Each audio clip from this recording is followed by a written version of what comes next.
Hi everyone, my name is Enrique and welcome to another review.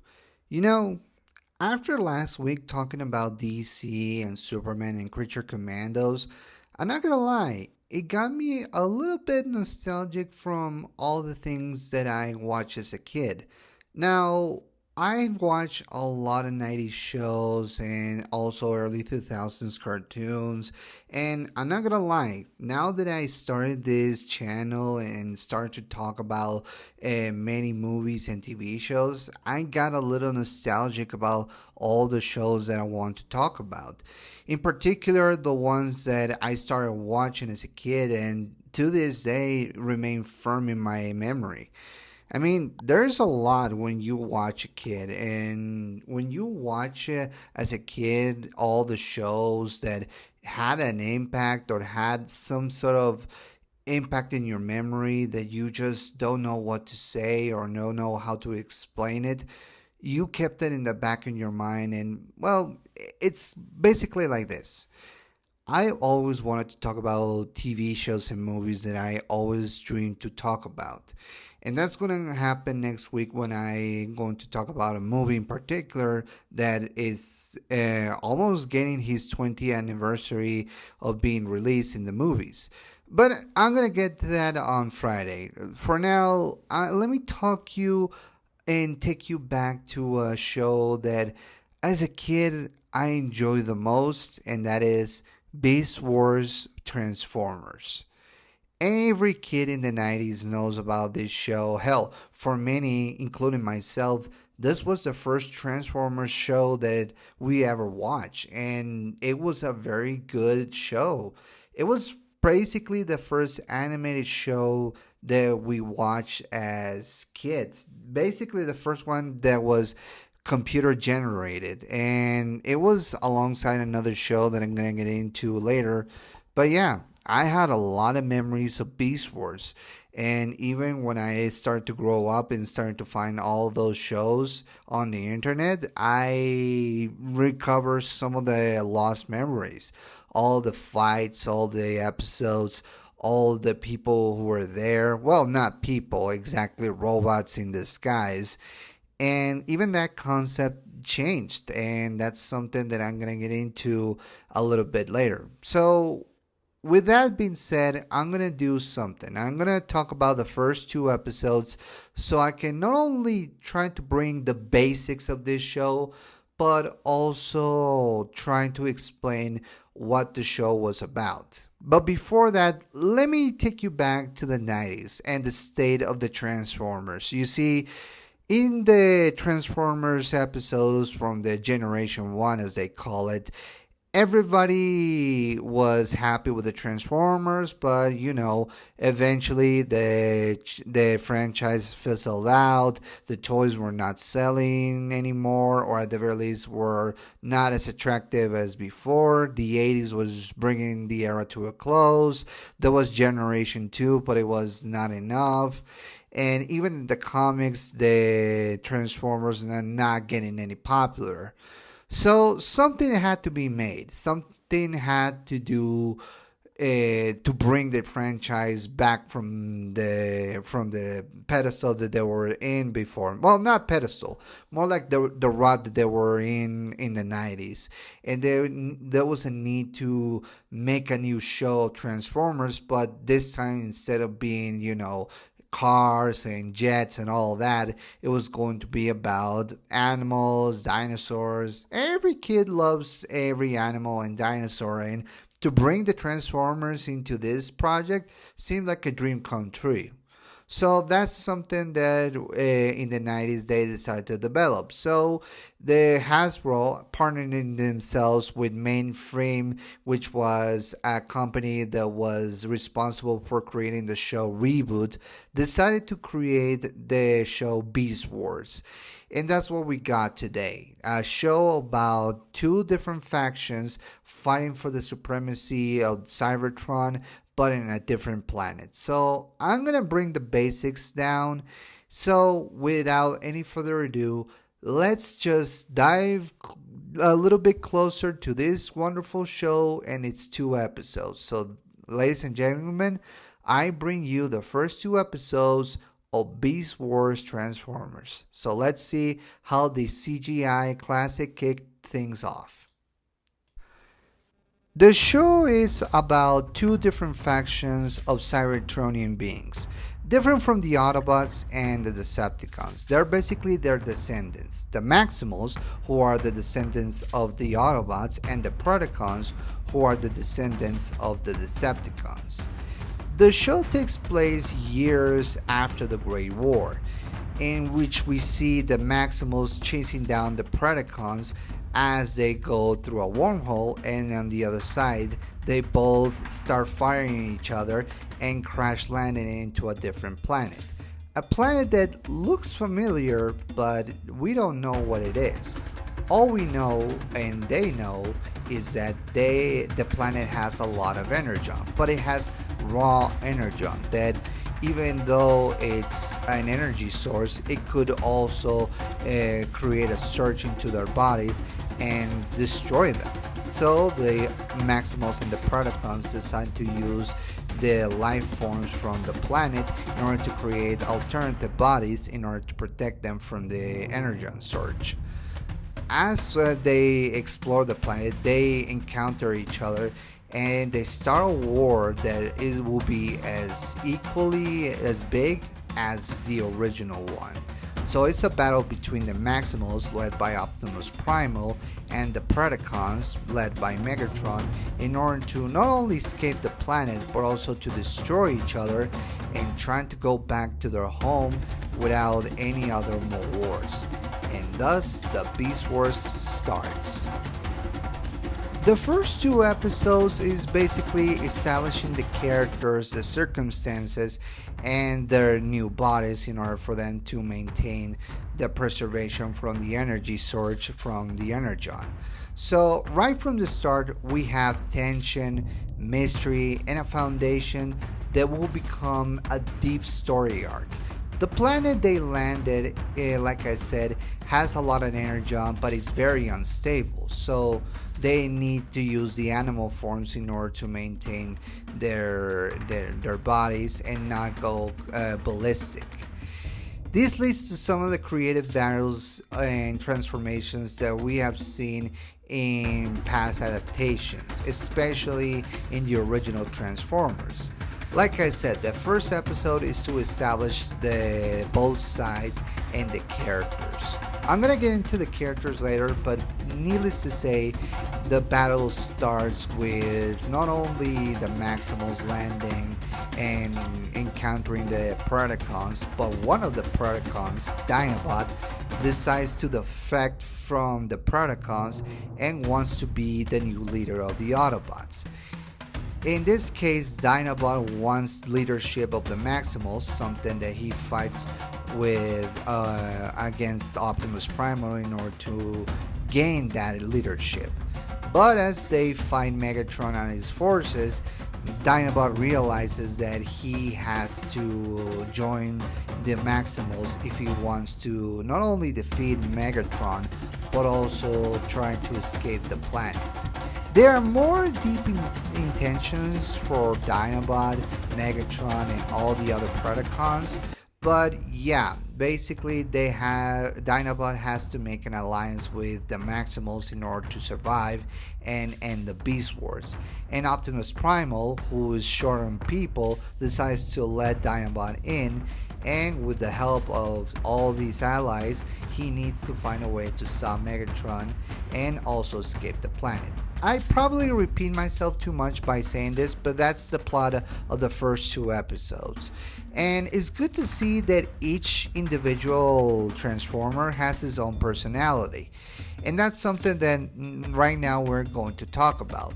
So let's talk about the characters. So because this is a show that has a lot of characters, I'm going to focus on the first 5 from each side. In this case, we're going to see the individuals who are comprising this show and what their personalities and attributes have. So let's start with the Maximals.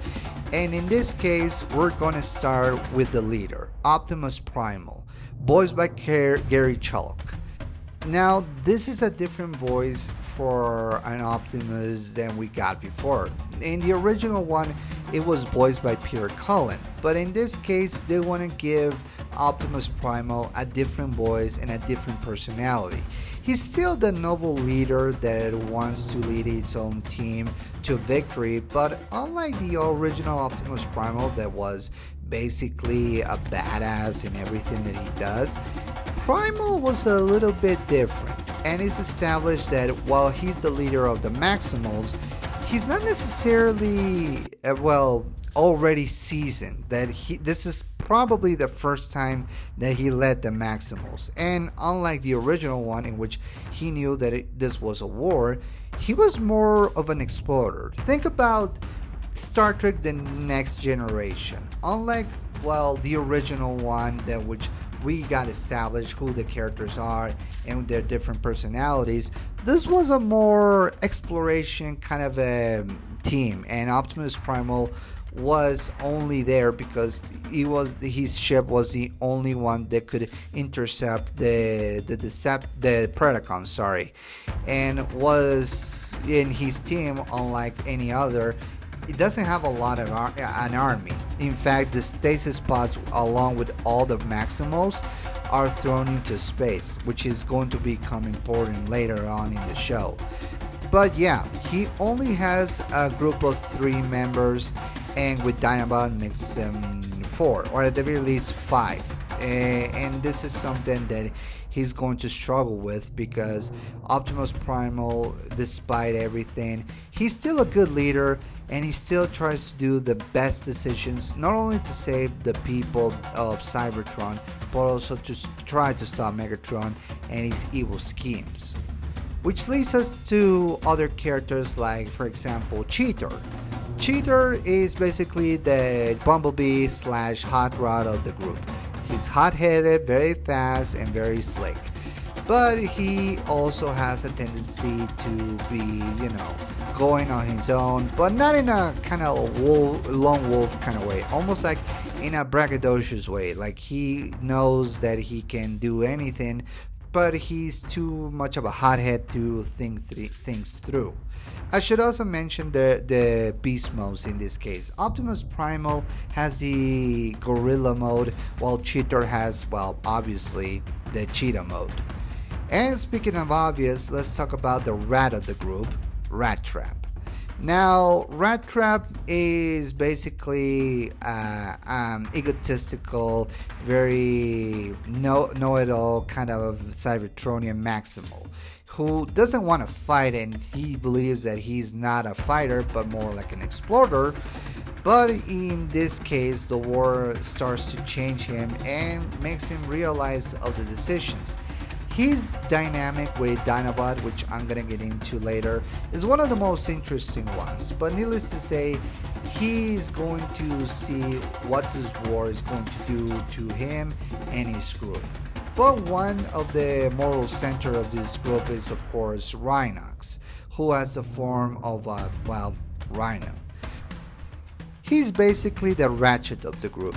Well, that's not necessarily true.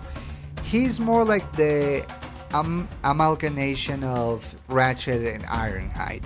Basically, he's an expert of weapons, and he has big guns that will totally dismantle any Predacon at his side. But he's also very moral centered, that he, instead of fighting, he comes up with more alternative solutions. He's more calm, he's more very patient, but at the same time he's very strong and very agile.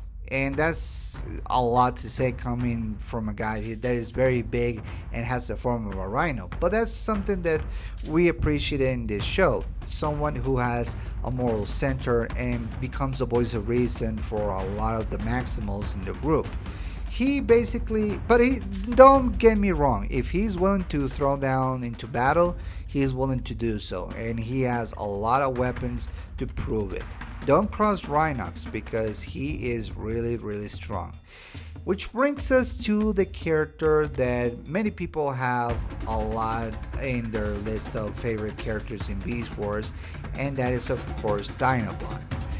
Dinobot is a Predacon who, after realizing where he is, or at the very least, he thinks that the planet that they landed is not the one they had intended to.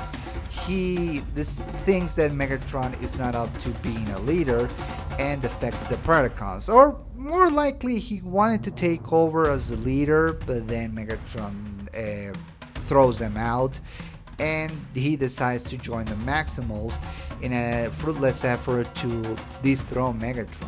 But as the show progresses, he realizes that he needs the Maximals not only to end the Beast Wars, but also end the plans that Megatron has installed, and those plans are very, very dangerous.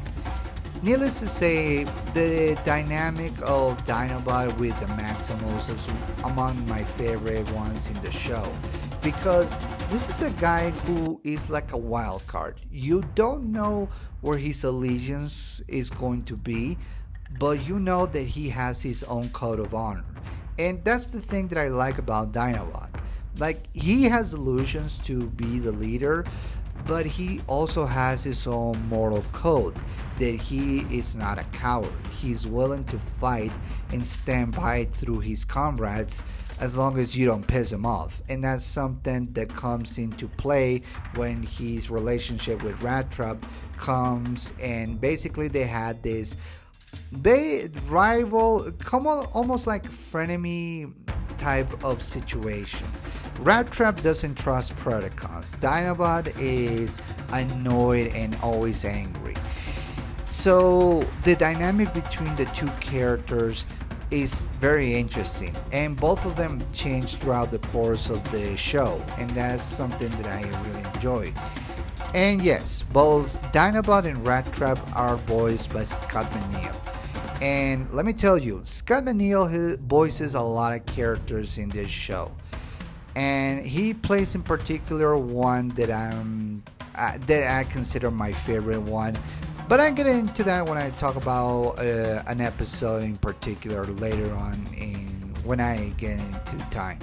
But yeah, basically Dinobot alongside the Maximals are going to become a team that he never thought he would join in a million years. Regardless, this is a dynamic that I really enjoy. Now, let's talk about the Predacons, in particular Megatron, the leader, who in this case is voiced by David Kaye. Now, David Kaye is known for his voice in anime and in other Transformers shows, in particular voicing Megatron across different installments. But yeah, this was the first one he ever voiced. And let me tell you, I like Frank Walker as Megatron, but I believe that David Kaye surpassed the Frank Walker as Megatron, because boy, he is not only sinister, he's cunning, he's sadistic, he's smart, he's funny, he's dramatic. This is the kind of Megatron that Peter Cullen's Optimus Prime will have a huge rivalry, because wow, David Kaye makes Megatron the most intimidating force of all time. And this show is no exception.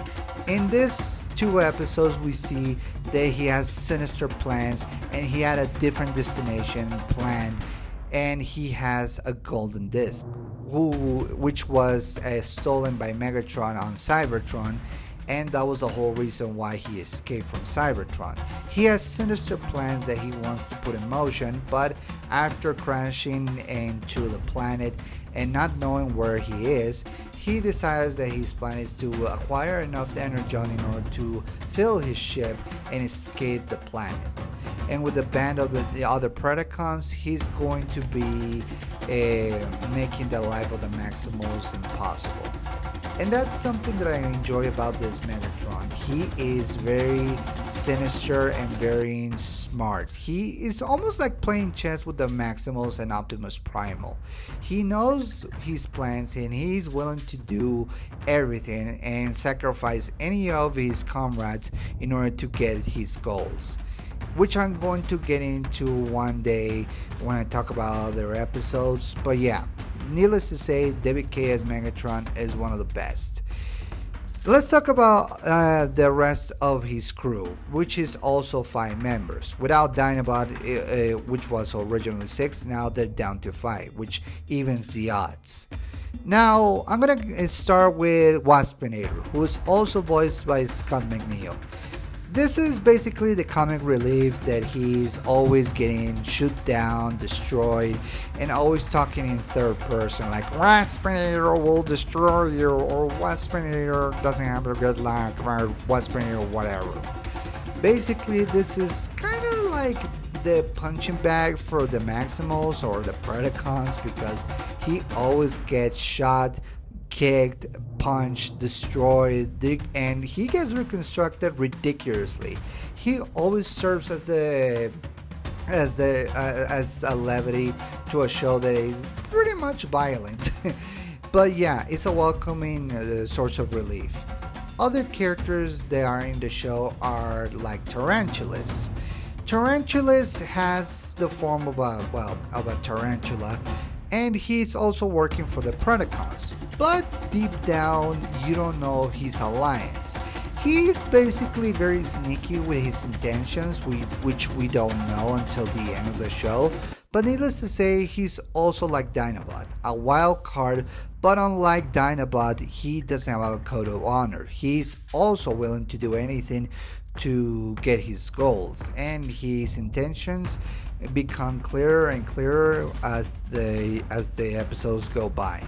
But yeah, in these 2 episodes, he's just a lackey for Megatron, and he's an expert on technological and weaponry.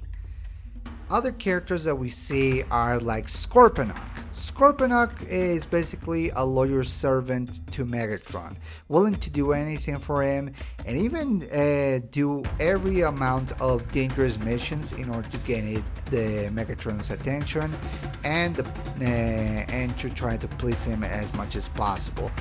Which is not that I can say for Pterosaur, who has the form of a pterodactyl. He's not sneaky. He's pretty obvious with his intentions. He wants to betray Megatron and become the leader, but every time he does that, it always comes with his foot in his ass. Basically, it backfires so much that even Megatron is not unfazed by that. And there was an episode in particular that Pterosaur was the leader, but it did not end well for him. And like I said, I'm gonna talk about one day when I discuss other episodes. But yeah, Pterosaur is still a lackey, and despite his attempts to be the leader, it fails miserably. And his voice is almost like a Starscream kind of voice, which makes sense because that's the kind of character that Starscream used to be, betraying Megatron in order to become the leader. But yeah, Pterosaur doesn't even come close. And that's a shame, because he does have a lot of characteristics that Starscream will probably love. But yeah, those are the Maximals and the Predacons, and they both fighting each other in the first 2 episodes, even in beast form. Now let's talk about the CGI of this show. Well, the CGI, like I said, was created by Mainframe Entertainment, and they were the people responsible for the show reboot. Nowadays it looks a little bit dated, but for 1996 it was revolutionary. Even if it looks a little bit, wonky with a lot of grabs, it gave us a lot of expressions. The landscapes were beautiful, basic but beautiful. The style was very setting aside from the other show that I said, Reboot. It was unique, and in many respects, it was a lot better than the original Transformers. We get to see more expressions from the characters, which it helped a lot, because the animation for both the Beast and the Transformer forms look a lot more, say, simple but energetic, and that's what I like. A bit in between. It was simple enough for us to distinguish them, but it was also complex enough to see their expressions, their feelings, their thoughts.